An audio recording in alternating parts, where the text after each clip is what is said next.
33-story hotel and condo project. I'd probably be Okay, like like that. stop, tap. This is a plan by the community for the community. This one here, show me. No problem, Ken. Thanks for having me. It's Kent Molgat for Kelowna Now. And we're joined by Lane Merrifield. Good to have you in. Great to be here. So I've been meaning to talk to you for years. And before we get to the Dragon's Den part, Sure.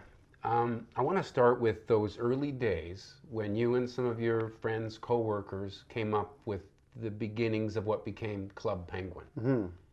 And then it just blew up. What was that like to have a little pet project turn into something as big as that? Yeah, well, we like you said, we started it as a side project. We started it for our own kids, and our original goal was that it might somehow break even. You know, if we can just get it to be sustainable, then our kids will have something fun to play with, and we can have some fun making it. But we knew pretty early on, even during the beta, when we saw the growth that was happening just virally with kids sharing it and word of mouth, we knew we had something special. We didn't obviously know what the end result was going to be, but we knew that we were onto something. And then it was this kind of struggle between, you know, getting excited about it, but also wanting to keep it secret because we didn't want all the big competitors to know that we had kind of lightning in a bottle. Because of course they had a lot more money and resources and people to throw at it. And so a lot of our goal was just to kind of keep our mouth shut, keep our head down, and just grow this as big and as fast as we could. Right, because I remember at the time working at the local TV station, you guys weren't an easy interview to score. In fact, maybe impossible at the time. But that was part of what you had to do. Yeah, it's part of our strategy because there wasn't a lot to talk about. Because the moment the question gets to, well, yeah, you guys are doing a lot of hiring over there, so how big are you? Right. Well, we're not going to answer that. Or, oh, well, how much money are you making? Well, we're not going to answer that either. Well, how, you know, and all of a sudden it gets to be a pretty boring interview pretty quickly.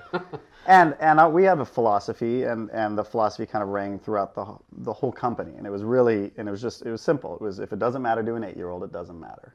And so for us to be, and it wasn't just local news. I mean, there was, you know, we turned down stuff with Business Week. We turned down stuff with, you know, US or Us Weekly. There's a lot of kind of opportunities out there. But we just were like, well, what 8-year-old really cares whether or not we're in Business Week? At the end of the day, they want to see great content. They want to see, you know, have a safe space. It makes sense to me. I mean, you were laser focused on your end user, and it didn't matter where they were located. If they were in Kelowna or Portugal, you wanted them to play your game. Totally. And frankly, us sitting down and talking about all the great stuff that was happening would have been more vanity for us than, you know, contributing to their lives. And so a lot of our focus was just, hey, it's about them. Let's just make it about them. We'll talk about vanity a bit. How does it affect you to be Lane Merrifield, regular guy, to suddenly, you know, you're a big-time CEO with, you know, gazillions of dollars? Yeah, well, it's a change for sure. I can't, you know, there's a lot that was great about it. There's a lot that was hard about it.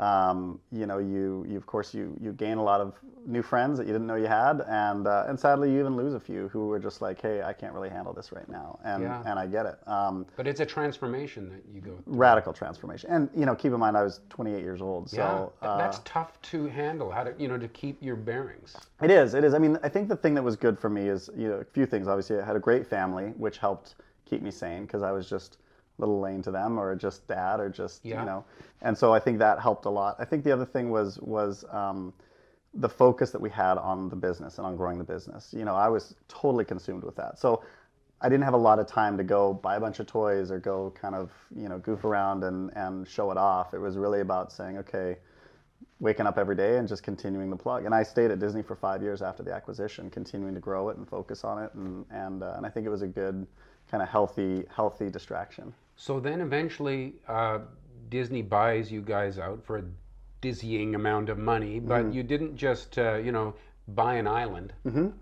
And yeah, there was no, it's funny actually, people always say, wow, what an amazing exit. And I used to always hear exit. And I thought, did we do it wrong? Because we actually all stuck around and really enjoyed continuing to build this thing. It wasn't about an exit. Right. And it wasn't even about the money. I mean, it sounds cliche to say that, but part of us keeping it secret is that the company had already created a huge amount of money for us, and there was already a lot of there's a lot happening already. So for us, Disney was not, you know, this, wow, we'll finally be able to cash out on this thing. For us, it was, hey, we just get a bigger sandbox to go play in with incredible amounts of resources and incredible amounts of staff and talent, and kids were asking for consumer products, for plush toys and all this stuff. Disney has all Okay, that. yeah, I imagined that you held out and finally the money was too big to refuse. It wasn't about... No, I think if that was the case, then we would have just said, all right, we're out. Thank you very much. We're going to go find an island or find some toys or whatever, goof around. No, I mean, for us, it was, we had a lot of things stressing us. We were growing internationally faster than we were domestically, and yet all of our customer support was domestic. So we had kids playing in other languages, and we had no support for them. So we had no way to make sure that we were keeping them as safe as we were kids in North America. We knew we had to grow offices around the world. We had to grow staff around the world. We had huge demand for consumer products that we were missing out on because we didn't have relationships in toys, and which Disney had. There's excitement and enthusiasm around animated series, and there's just all this great opportunity out there that we had no expertise. And so we literally sat down in a room. In fact, we rented a room over at Manteo, and the three of us sat down and we said, what do we want to do? Like, what do we want to spend our time doing for the next few years? Do we want to be running around the world, leasing, finding real estate agents, leasing offices, slowly hiring up? Like, do we want to have to build all this infrastructure ourselves? Or do we want to plug into a company that already has that? And if we can plug into a company that has the infrastructure, we get to keep building it and doing the creative stuff. So that's why Disney made sense. That's why, yeah. And we looked at about 5 or 6 different companies. There was even a couple that offered more money, but we felt like Disney was the right home. Right. So then Club Penguin carries on for quite some time. I guess it's come to its end now, but it was a good run. Well, the website is they shut down the Flash-based website just because of where the web and Flash is going. But the mobile, as I understand it, the mobile app is still rocking and rolling. So. Okay, so I could still find a penguin out there. You can, absolutely. Fantastic. And then, so in between years, though, you haven't stood still. You've got a couple of things going. Mm-hmm. One is a tool for teachers, students, and parents to sort of keep track of things. Yeah. So one of the things, my mom was a lifelong educator, my sister as well, and so this whole idea, and for me having 2 kids who are in the educational system as well, this idea that we sit around and wait for 3 months to find out how our kids are doing in school, and yet, I always make the joke, I know more about what my aunt did on her recent vacation than what my daughter did in school yesterday. And that's kind of crazy when you think about it, because social media has given us so much data, personal data on each other, and yet we still hardly know anything of what's happening in the classroom. So Fresh Grade was an answer to that, to say, hey, let's take some of those tools, blend it with traditional assessment tools, quiz scores, test scores, all of that, and let's just allow there to be an ongoing communication that's happening in the classroom. And then you've also got this other agency that helps fund entrepreneurs? Yeah, so then alongside with setting up Fresh Grade, I also set up Wheelhouse, and Wheelhouse is really just about helping the community, helping other entrepreneurs, growing the tech ecosystem here. I'm a dual citizen, so I could live down in LA, I could live in Vancouver, I can, could technically kind of go anywhere. But I think we have something special here with Kelowna. I think that there's an amazing kind of growing tech scene, and I wanted to help do something about it. And so that, Wheelhouse was the group that was behind helping put the innovation center together. It kind of seems like giving back. Huge. Oh, absolutely. Absolutely. Yeah, no, it's about giving back. It's about setting up the rest of the ecosystem. We have like Accelerate Okanagan, which is an amazing accelerator here in town. We've got the university and the college that are producing great talent. Like, we have so many parts and pieces. It's really, the goal is just to round out the rest of the ecosystem and pull from examples that we have down in the Bay Area, in places like Boulder, Colorado, in Seattle, in even Vancouver, Waterloo. There's great examples of cities that have put all these pieces together. But Kelowna was still missing some pieces, so I said, well, let's go build a team to go fix that. So that Center for Innovation does work. It sort of seemed like a crazy idea that you're going to build a building and say, okay, 1, 2, 3, innovate. Yeah. But well, that was just it, right? This whole, like, if you build it, they'll come, wasn't the philosophy at all. Our idea was, they're already here. We already have all the parts and pieces, but they're scattered right now around the city and around the community, and we're not all working together. So giving a physical focus to it. Exactly. It's like a lighthouse. It's a flagship. It's an opportunity to say, hey, here's the place, here's the clubhouse for all the great stuff happening with innovation and technology in town. So we got to get to the Dragon's Den thing now. How did it come about that you wind up becoming a dragon? Boy, that's kind of a crazy one. So they actually reached out about 8 years ago when I was still at Disney. And just saying, hey, we've got an opening, you have to jump through a bunch of hoops and audition and go through this whole process. Are you interested? At the time, I was commuting back and forth to LA all the time. My kids were young. I was hardly seeing them. It was a bit of chaos. And so much like many interviews and other things back then, I kind of said, you know what, I don't have time. I can't do it right now. Yeah. And because I used to say, if you're not Mickey Mouse or one of my kids, you're just not going to see me. It just doesn't exist, right? Where were my Mickey ears when I needed them? I know, exactly. And so I turned down the opportunity. I'd kind of regretted it because I thought, boy, I should have at least jumped through a few hoops, and it might have been interesting or fun, kind of a cool adventure. And then that was it. And then I kind of forgot about it until my assistant reached out saying, hey, I think this might be a fake email or some sort of a joke, but I figured I should forward it on anyway. And it turned out it was from CBC saying, hey, we'd like you to audition for a spot in Dragon's Den. And I said, no, actually, I've seen that email once before, but it's been almost a decade. Right. And so I went to Vancouver, had to go through a whole audition process with actually others competing for the same job. We were all pretend dragons in the room doing the thing.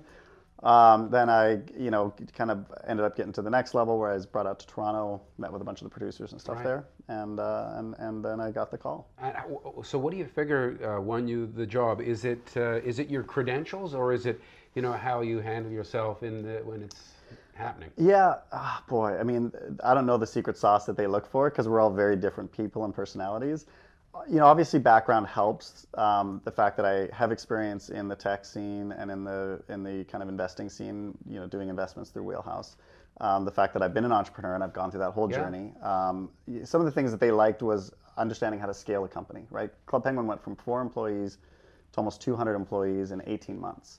And that's something that would kill a lot of companies, and yet we were able to kind of navigate through that, right? So there's things like that they really liked. And then I think they understand that technology, my background is more creative. So I'm not an engineer. I'm not a developer. I thankfully we were surrounded by some amazing ones at Club Penguin, like Lance Preed, my co-founder. Right. And so my background's more on the tech, or so more on the creative kind of design side, but always utilizing technology. And I think they liked that I wasn't like the tech guy who's just going in. They already have Michelle Romanow, who's an amazing technologist. And has that background. For me, it's more of just how do we apply technology to business in creative ways? Because I think there's a lot of fear around that as well, with a lot of business owners who say technology is changing things. I don't fully understand it. And so hopefully my involvement can help kind of educate that a little bit and help that a bit. So you've had a week of shooting? Yeah, so we shot for a week last week. What's it been like? Oh boy. Well, I made this joke on Instagram, but it was 100% true. When I first sat down in the chair, I think the first few pitches, I kept looking back and forth at Manjeet to my left, and we had Jim and we have Arlene and everyone kind of to my right, and I kind of felt like I just got front row seats to a great concert. And then about 2 or 3 pitches in, I realized, oh man, I'm actually supposed to say something. I think I'm actually supposed to be involved in this somehow. Okay. I need to figure this out, So, thankfully, the first couple of days, we're just kind of getting used to it. But by the end of the week, we went through almost 50 or 60 pitches over the week. I mean, it's long days. You're going nonstop, and you're on. There's 9 cameras on you at all times. So yeah. So you gotta be on. That's not weirding you out at all that sort of... Well, they do a good job of kind of hiding them. They're kind of in the shadows behind the lights and everything else. But I'll admit, I put in my kind of AirPods when I first got on the set, and I intentionally asked to just go hang out there a little bit before it all started. And I just kind of hung out, and I just kind of soaked it up, and I just appreciated it, and I just kind of tried to Looks like you're having fun doing it. Yeah, I am. I am. It's I love a great adventure, right? Whether it's flying or whether it's diving or whether it's riding my motorcycles, this is just another great adventure. So how can I? For me, it's just I just want to make the most of it. I want to love it. You never know how long it's going to last, so I'm just gonna soak it up. So while I've got you here, as a free benefit to the viewers that we have, what are some little tips you could give people who think of themselves as an entrepreneur? Maybe they've started being an entrepreneur, but they haven't gotten anywhere yet. But what are some tips for people to have some success? Well, first of all, Kelowna is filled with amazing entrepreneurs, which is one of the reasons I love it. And entrepreneurs of all types and varieties. We've got an amazing kind of small business community that's very locally focused. We've got an amazing tech scene that's kind of globally focused, and everything in between. So there's already a lot of great things happening. I think in terms of advice, one of the pieces that I try to share as often as possible is for entrepreneurs to understand their why, not just their what.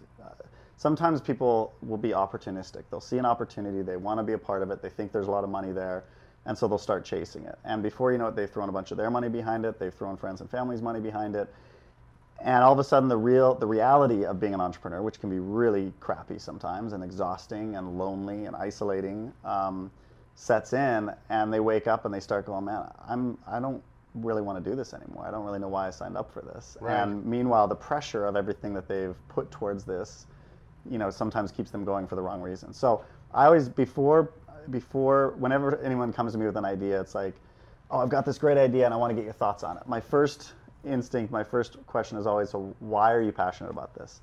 And if the response is, oh, because I did some of the math, or I see this as a hot trend, or I think I'm going to be able to make a lot of money on this. Wrong answer. For me, it's always a shutdown. It's always like, all right, well, and it doesn't mean that they're not going to be successful. Sometimes people are incredibly successful just chasing opportunities. But I think the odds start to stack against you. And I think the fortitude and the grit and the passion that it takes to be successful is a lot harder to do when you're just chasing a dollar or you're chasing an opportunity versus chasing a passion. Right, so something you truly believe in, that you love, and Gotta love what therefore you do. probably do know more about if your heart's in it. Well, not only that, but you'll pour so much more into it. I always make the joke that I would have showed up to Club Penguin to create an amazing world for kids for free. Like, the fact that we got paid to do it was amazing, but it was so much fun to sit with that team every day and just go, all right, what are we going to do with this incredible world? How do we want to build it? What kind of features do we want to add? What kind of new tools and new outfits and parties? And it's like being a party planner every single day for millions of kids around the world. Like, it was amazing. So it's those kind of things of like, find something that you would do for free, and then the joy that comes when you're actually being paid to do it is so much better. Yeah. I can still sense the enthusiasm you have for it. I think that's probably a real bonus for this show. Yeah, I think. Well, I definitely don't take myself too seriously. They like that. I'm a bit of a jokester. I love to dance. I love to jump in on all the pitches, like all the demos and stuff like that. Like, so, I'm not your typical kind of business guy who's all buttoned up and just running the formula for me. Yeah, where's your tie, your suit? Come on. Unless it's a wedding or a funeral, unless someone's getting married or dying, you'll rarely see me in a tie. It's just not my style usually. It's been lots of fun. Yeah, lots Thanks of fun. Thanks so much for coming in. Thanks for having me. All right, you're watching Kelowna Now.